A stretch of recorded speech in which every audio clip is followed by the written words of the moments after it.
First one will be for Rob through Nadia. A special election is now scheduled to fill the congressional seat in the 3rd District. If you are elected with only a few months until the November election, what will you do on day one to impact this campaign? Rob? You know, on day one, have we decided, are we going to be having that nominating for our candidate? Will we know who that candidate is on the 17th of June? So on day one, we start putting together young people, volunteers, middle-aged people, old people, anybody who wants to go and make a difference in this 3rd District.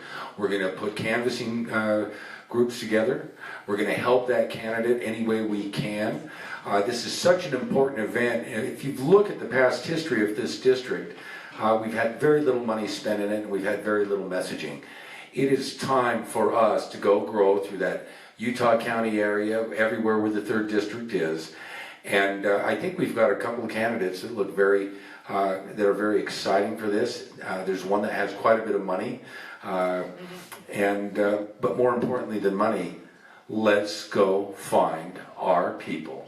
Let's go knock on their doors, and let's use this experience right now so that we'll be ready for 2018, just like we should be working in many of the municipal races around, training people how to canvass, training people how to use the technology.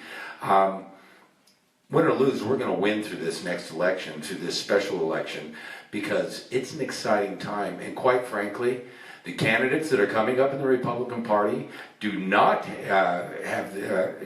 represent the majority of the people in their constituency.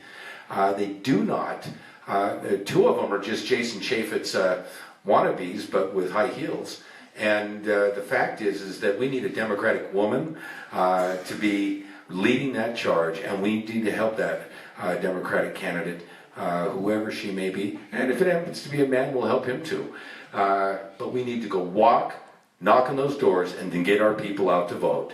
And if we do that, we're going to have great success, and we're going to be even more ready for 2018.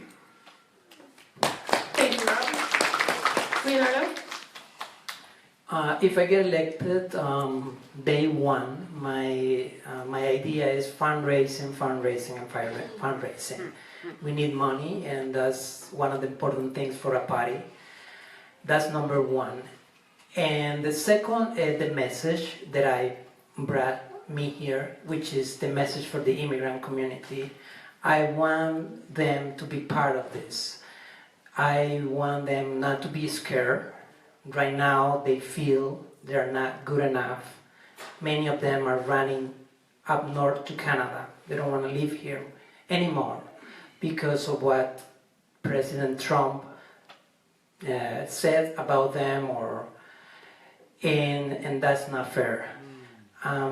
We need to bring all these people together. And like I said, it doesn't matter who you are, how you look like, what language do you speak. We need these people. This will make this party very strong. The message has to be very clear. You're welcome here. It doesn't matter who you are, you're welcome.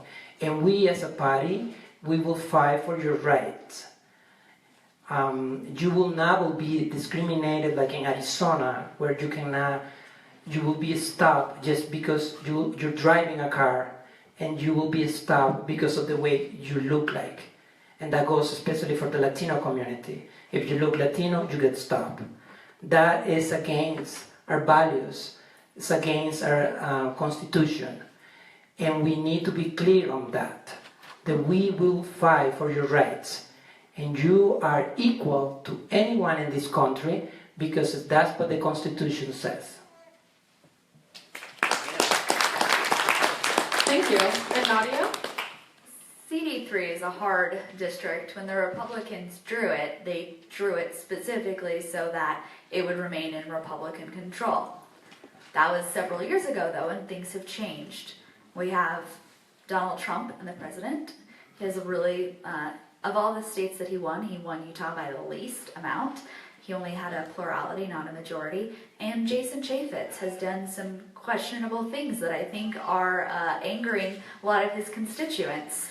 So I think that it's a place that we can do a lot of work, but we're going to have to bring in people from throughout the state, not just those in CD3. And because this will be a special election, that frees up a lot more resources than we wouldn't otherwise have. At the state convention, we will also be having a nomination of the candidate, and so we need to figure out whoever wins, where they're at in the campaign process. What sort of infrastructure have they put into their campaign? Are they adequately staffed? Do they have a plan for fundraising? Where are they needing help? How can the party support those efforts? We should maybe start doing focus group testing. That's one of the big things that I want to do to improve our message. We need to figure out why Utahns are saying they want things like higher taxes for education and Medicaid expansion, but not voting for Democrats. We need to figure out where that message is getting lost in CD3 more immediately than some of the other areas. We have a lot to work to do, and the cards are not in our favor, but with a lot of effort, with everyone working together, the party focusing on that race, since it's the only one we'll have that's partisan this year, we can make a difference, and that will also pave the way for the 2018 general election for that race. Thank you.